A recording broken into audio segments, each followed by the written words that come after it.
Hi, and welcome to our show, DD Talks, the Art of Specialty Lenses. During our adventure, we will discover tips and tricks from some of the most talented and artistic contact lens professionals in the business, while introducing you to beautiful artwork in many different mediums, from paint, ink, photography, and even food. Stay with us as we paint a picture of how art and specialty lenses go hand in hand. Our special guest today is Dr. Tom Arnold. Tom, tell us a little bit about yourself. I'm a native Texan. I've been in practice now close to almost 40 years. I'm from Houston originally, and had my own practice since 1992, and always have been interested in specialty contact lenses. And it's just been a great profession to be involved in, with so many innovations, and very rewarding. What do you feel is your most artistic talent, and how it helps you with specialty lenses? Well, about the only thing that I'm good at probably is taking pictures. So I started that. I always loved art. I do love art, although I'm not a painter. But photography is something that I started utilizing, when I started fitting specialty contact lenses, especially. And I think it's turned into a bit of a hobby for me. So I guess photography. Well, and I know you do some beautiful art. We see some of your photography on Odie's on Facebook quite often. So, and you tend to be quite an innovator in the business. What attributes do you feel like create a good scleral lens design? That's what's fun about scleral lenses, is there's so much to work with there. I think, first of all, you have to get the diameter right. The overall diameter is critical to a good fit. I feel like if you don't have the right diameter, you really can spin your wheels and not get very far. I think, secondly, the studies that we've had over the last few years with profilometry and impression molding techniques have demonstrated to us, brought home the idea that the sclera is very irregular, asymmetric, not only in heights, but also angles. And so it's we've become more aware of this, and maybe using more torque haptics, torque landing zones. Now a number of manufacturers have quad specific designs, and I think these are very, very helpful, because I think as you develop a specialty contact lens practice, then you get more and more difficult cases. And so as you get these really difficult cases who are very ectatic, you need the ability to really nail that landing appropriately. So. And what pieces do you use to determine the diameter of the lens that you're going to use? What tips could you give to a new fitter?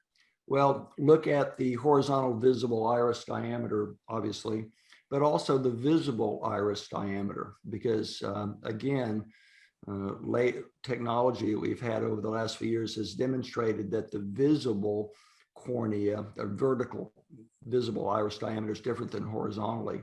Not only that, is the limbus tends to be higher vertically than horizontally. And so, a common issue we have is we have these spherical optical zones. They don't land at the same place, even though you look at a cornea and feel like, well, it's spherical. Well, it's really not. It's more like a limbus, or as some people said, it's hyperbolic paraboloid, like a Pringles potato chip. Right. So a number of designs have enabled us to have a different landing zone vertically versus horizontally. And so that helps with decentration issues and midday fogging issues. And then, of course, the latest technologies, which are very exciting, are completely freeform designs, which you use some instrumentation to map the sclera. And then the manufacturer makes a lens that contours that irregular sclera. So boy, that just is such a load off our back, rather than figuring out, lift it 100 microns here and drop it 300 there and 400 over here, and trying to figure that out becomes complicated. So I think freeform designs are very exciting. So what advice would you give to a new fitter about choosing a design to start?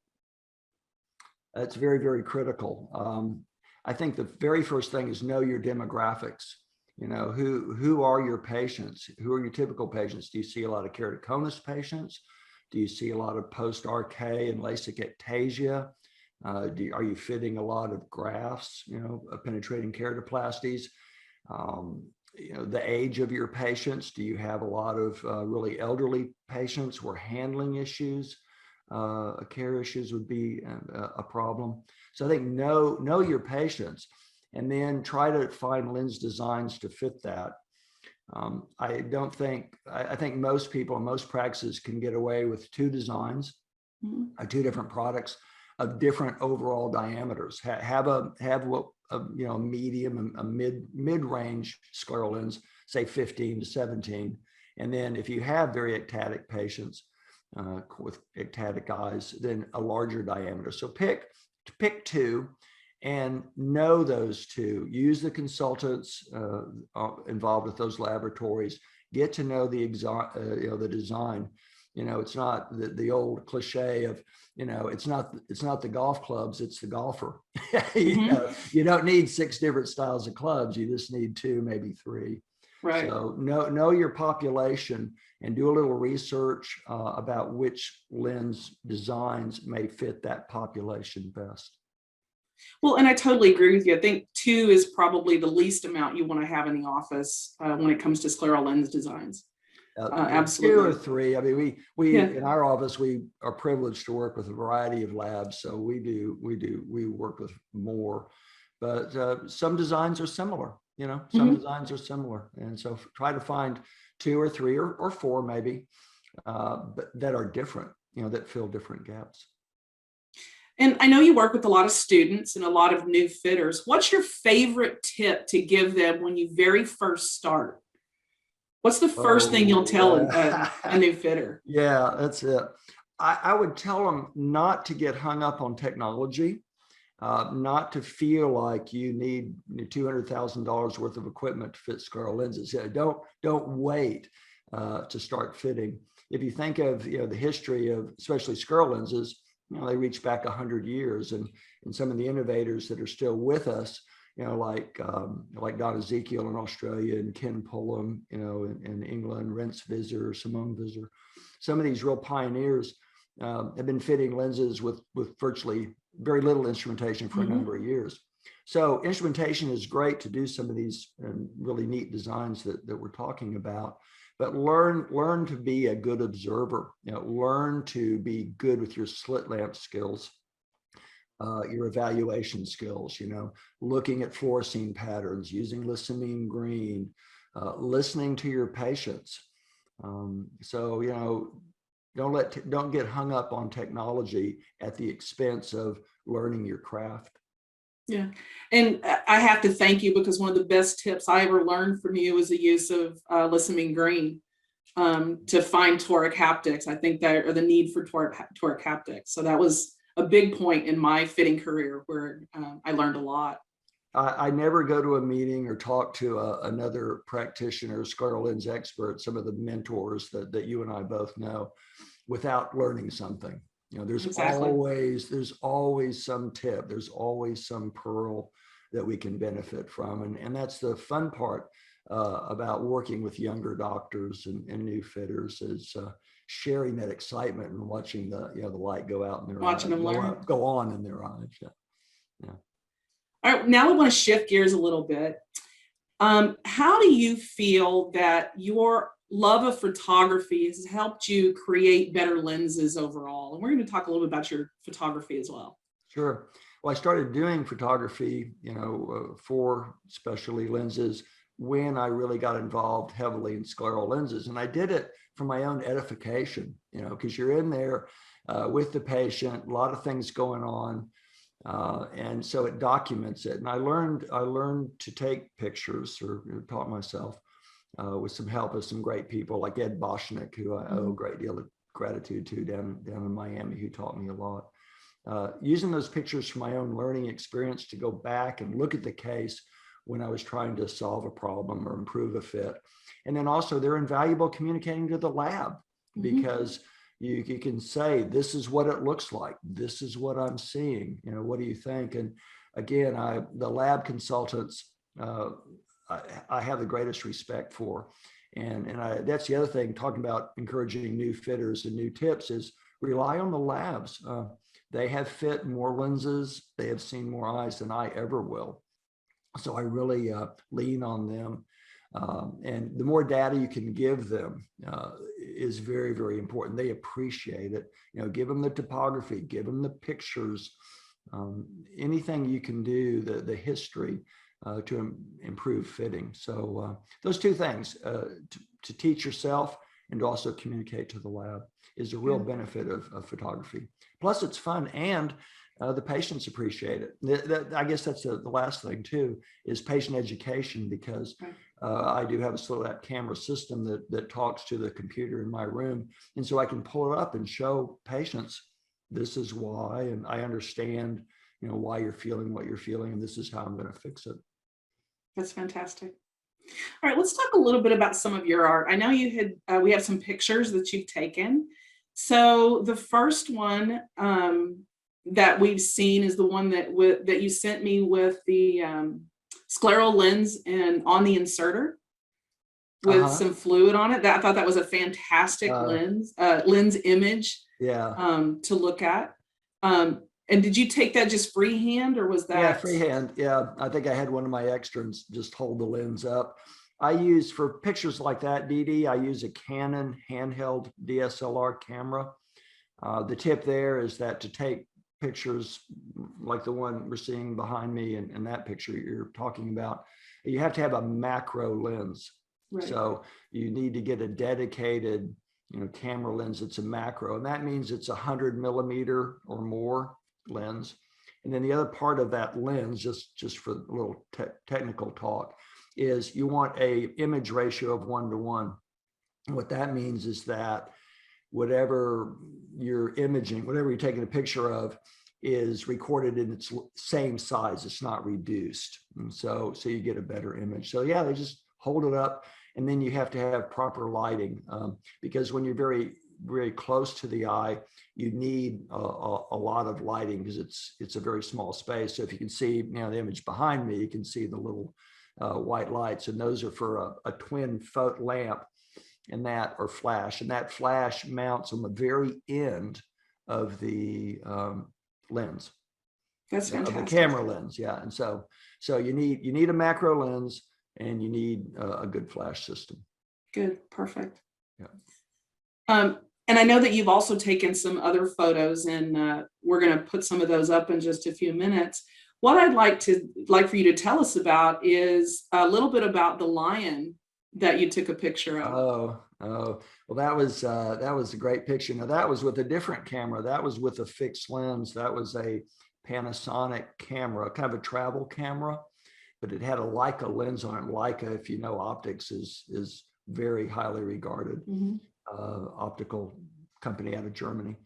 And I've been to South Africa twice, speaking at conferences, and the payment or reward from our South African colleagues is to take us on a trip, a safari. And so we went to northern South Africa, close to Botswana. And it was about a 5-day trip, and you go out before daybreak in the dark, and drive around as the dawn comes up.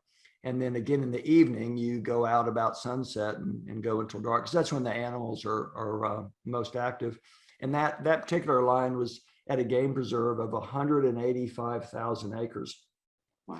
Like I said, I'm from Texas, so we're used to big ranches like the King Ranch, but 185,000 acres is a big place.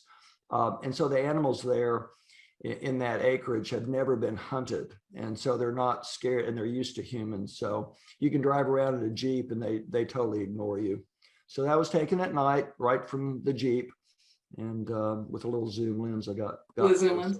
Yeah. I wanted to know how close you got to that line, because I'm not sure I've got that close. I mean, it was if you're sitting in a car, he was right down beside you. I could have jumped on his back. That's okay. Oh wow, that's impressive. I don't think I would do that. It's an interesting thing about that, is that lions, you see them in zoos, but if you're that close to them, you can't realize how big they are. They are massive. Their shoulders are wider than mine. They're just a massive animal. Wow. And my grandfather went to Africa a couple of times in the 70s. And so I've always been interested in Africa. It's a beautiful place. And to be a Maasai warrior, to gain your status as a true warrior in the Maasai culture, you have to sneak up on a lion and grab him and hold him by the tail while your friends kill him. Oh, wow. You better be, you better make sure they're good friends. But the base of the lion's tail is huge. I mean, it's enormous. They're not little kittens. They are massive animals. Yeah. That's just incredible. I stayed in the Jeep. Yeah. Yeah, me too. I would have stayed in the Jeep. Didn't make any noise. Yeah. And the other image that we have is one, I believe was it Zimbabwe where you took that one with the tree and the sun, moon in the background? No, that wasn't Zimbabwe. That was South Africa. Was it? Yeah, I enjoyed that. Yeah, that was sunset. That was dusk. It's just beautiful. The colors are amazing. You get out away from the city lights and the smog, and the whole Milky Way is there. It's really magical. And you hear the animals, in the bush. And that's fantastic. I love art. I mean, I always love art. I love classical music. It's just art as a whole. Whether you're in the Louvre or whatever museum you're in. I've seen the Van Gogh Museum, in Amsterdam, and it's just amazing because it allows you to see you see something different. You use some different path in your brain. Music does that, art does that, and so there's a beautiful sunset. Do you think that different path that you're looking through helps you kind of sculpt contact lenses, scleral lenses to the eye, or specialty lenses to the eye at times? I think it goes back to being a good observer, so perhaps indirectly that what am I looking at? What am I seeing? I was a big follower of meditation and gurus back in the hippie days. And Shankara, who was a sage, very ancient sage, wrote a book called The Crest Jewel of Discrimination. And his whole thing was recognizing the real from the unreal. Okay, what is real, as opposed to what is unreal. And going back to what the retina specialist I work for told me about being a good observer is, it's important to try to, and it's difficult, to leave your prejudices at the door, to open your eyes and see like a child and see exactly what's in front of you and not prejudge.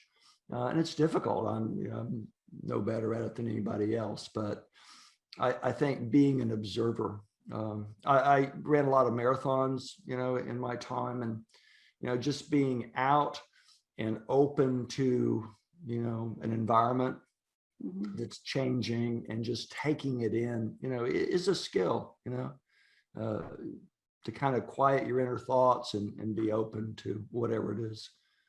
Yeah, I absolutely agree. Maybe it helps. I don't know. All right, Tom, thank you so much for being with us. We really enjoyed having you on. Appreciate everything that you've done. And thanks for being a mentor to me and to many others out there in the industry. It's a pleasure. I mean, this industry, this profession has been so kind to me. And so if I can help pass that along, then it's a privilege. Thank you so much, Tom. Thanks for having me. Thank you. Thanks for attending our broadcast today, and a special thanks goes out to ABB Optical for their support. Please stay tuned for future episodes of DD Talks, where we sculpt together art and specialty contact lens fitting.